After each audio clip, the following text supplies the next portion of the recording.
Assalamualaikum warahmatullahi wabarakatuh.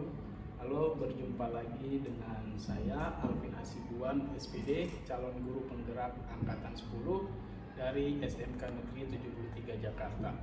Kali ini saya tidak sendiri, saya ditemani oleh rekan kerja saya yaitu Ibu Nur Indah Fitrianingrum ya.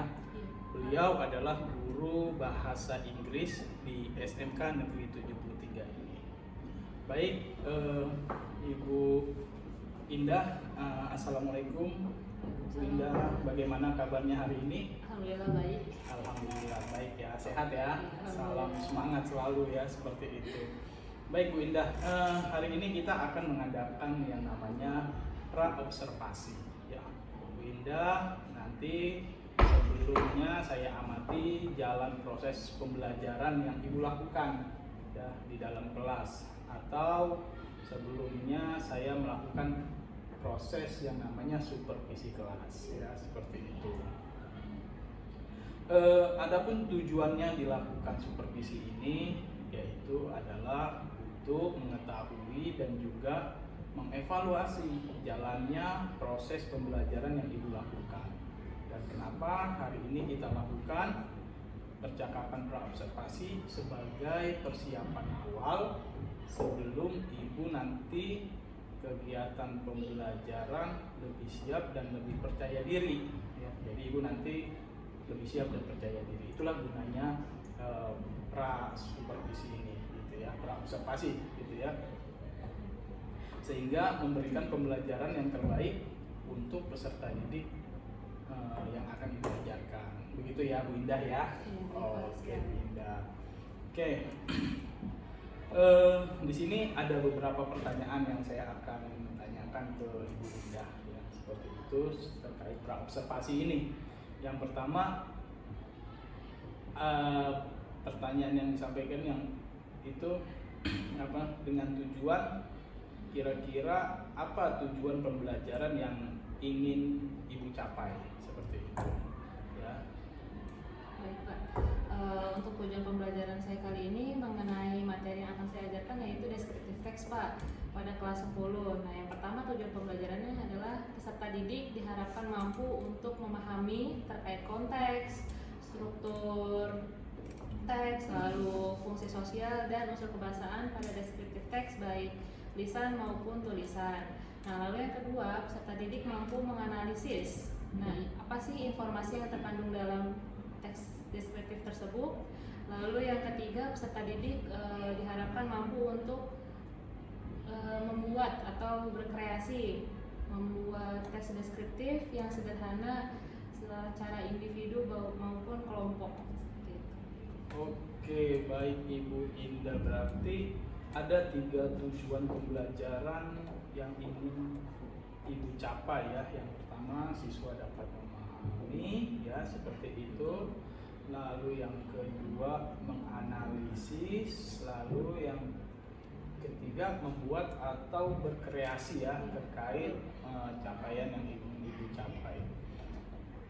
Baik Ibu, berikutnya bagaimana dengan area pengembangan yang ingin Ibu capai ketika Ibu melakukan observasi? Itu seperti apa? Oke, dari area pengembangan saya di kelas, saya ingin mencapai 2 area pengembangan Pak. Yang pertama pengetahuan dan yang kedua keterampilan. Kalau dari segi pengetahuan, saya lebih menekankan ya si peserta didik ini mampu memahami dan menganalisis teks tersebut terlebih dahulu. Lalu untuk keterampilan, berarti mereka harus mempraktekkan apa yang sudah mereka capai dalam hasil pemahaman mereka dan analisis mereka, yaitu membuat karya tulis berupa teks deskriptif, seperti itu Pak. Oke, jadi Ibu udah jelas nih gitu ya, menjelaskannya pengetahuan dan keterampilan. Jadi yang pertama yaitu memahami dan menganalisis, yang kedua mempraktekkan ya, seperti itu, atau keterampilan. Jadi anak nanti bisa mempraktekannya dalam bentuk tulisan dan juga lisan, seperti itu ya. Oke Bu Indah. Lalu saya ingin menanyakan sama Ibu Indah terkait rancangan pembelajaran yang ingin Ibu capai, baik itu strategi pembelajaran, modelnya pembelajaran, ataupun metodenya seperti itu. Jadi Ibu boleh menyampaikan strategi dan model pembelajarannya menggunakan apa, seperti itu, silakan. Oke, untuk strategi ya Pak, strategi yang saya gunakan di kelas adalah strategi diferensiasi, yang mana peserta didik akan belajar secara berkelompok. Nah, itu saya mengelompokkannya sesuai dengan kemampuan. Namanya peserta didik di kelas ada yang kemampuan bahasa Inggrisnya lebih, dan ada juga yang perlu penguatan kembali. Nah, dari situ mereka akan dikombinasikan dalam satu grup. Jadinya yang misalnya merasa sudah bisa akan membimbing yang belum bisa, seperti itu. Nah, untuk metode atau model pembelajaran saya menggunakan discovery learning, yaitu peserta didik belajar dengan cara menyimak dan menganalisis video pembelajaran serta penyampaian materi yang akan saya sampaikan, lalu menganalisis tes deskriptif tersebut, seperti itu Pak. Oke, jadi strategi atau model pembelajaran Ibu menggunakan pembelajaran berdiferensiasi ya, artinya mempersiapkan atau memperhatikan kesiapan belajar peserta didik dengan pengelompokan ya, seperti itu ya. Lalu dengan metode discovery learning ya, memaksimalkan. Kemudian menggunakan video ya dalam pembelajaran dan laptopnya, seperti itu. Saya menyiapkan video pembelajaran sebagai kayak brainstorming aja Pak. Bayangan materinya seperti ini yang akan dipelajari ya. Lalu saya juga memvariasikannya melalui kuis online seperti Kahoot, jadi anak lebih interaktif di kelas. Jadi tidak monoton hanya memperhatikan PowerPoint atau penyampaian materi yang saya sampaikan, seperti itu. Jadi media pembelajarannya menggunakan video pembelajaran ya kan, terus laptop juga dan proyektor ya, seperti itu. Nah, terkait dengan waktu, kira-kira kapan waktu yang akan dilakukan untuk pembelajaran tersebut? Hari apa kira-kira, jam berapa, atau di kelas berapa, seperti itu? Oke, mungkin kemungkinan saya akan melaksanakan kelas ini atau pembelajaran di kelas ini pada kelas 10 PH1 di hari Senin minggu depan Pak, di jam pertama sampai jam keempat. Oke, baik.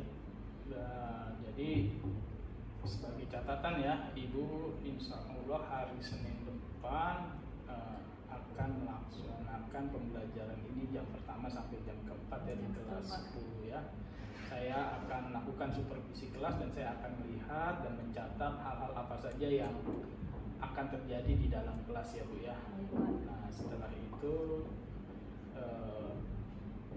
kita kembali lagi ada kegiatan pasca observasi ya Bu ya. Gitu.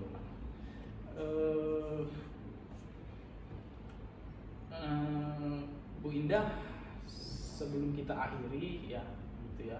Kira-kira apa yang Ibu dapatkan dari hasil percakapan kita ini?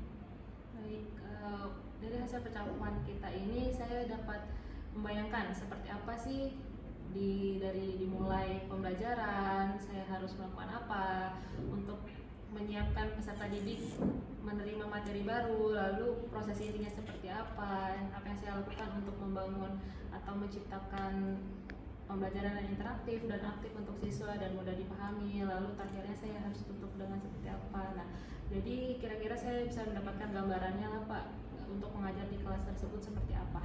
Oke, baik.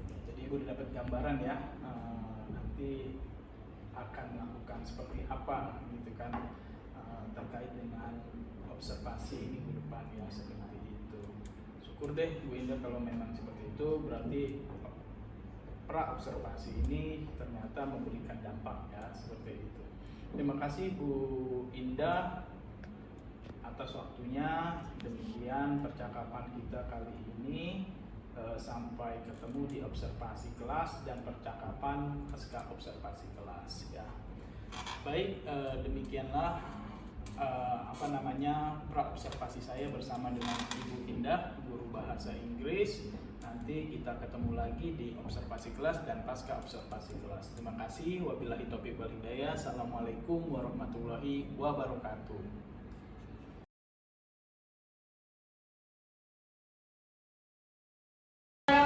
Assalamualaikum warahmatullahi wabarakatuh. Waalaikumsalam warahmatullahi wabarakatuh.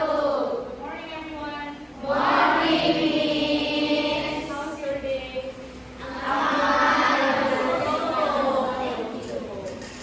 It's still morning. Why you are so? Because I'm hungry. Okay, as usual, before we start our class, please ask me to lead the prayer. Before we start our lesson, let's pray together. Pray begin.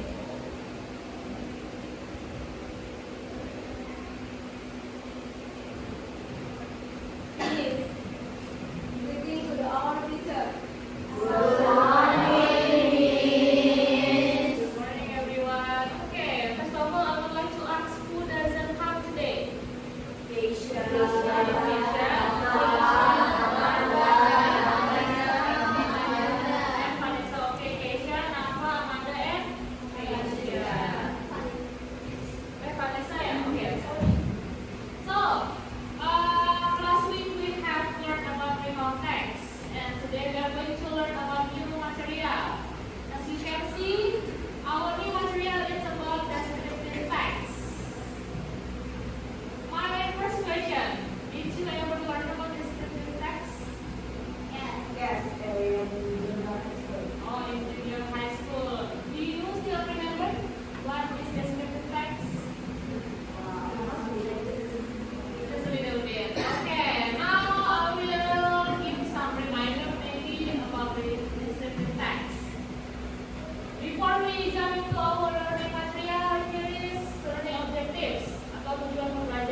can find start from social function, generic structure, and then language features.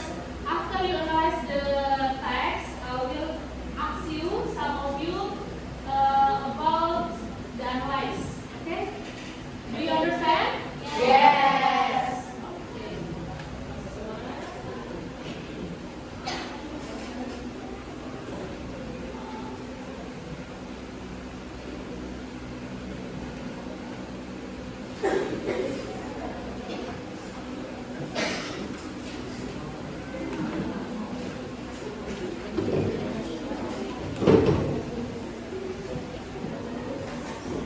If there is something confused, please ask me. Okay? You can read it first.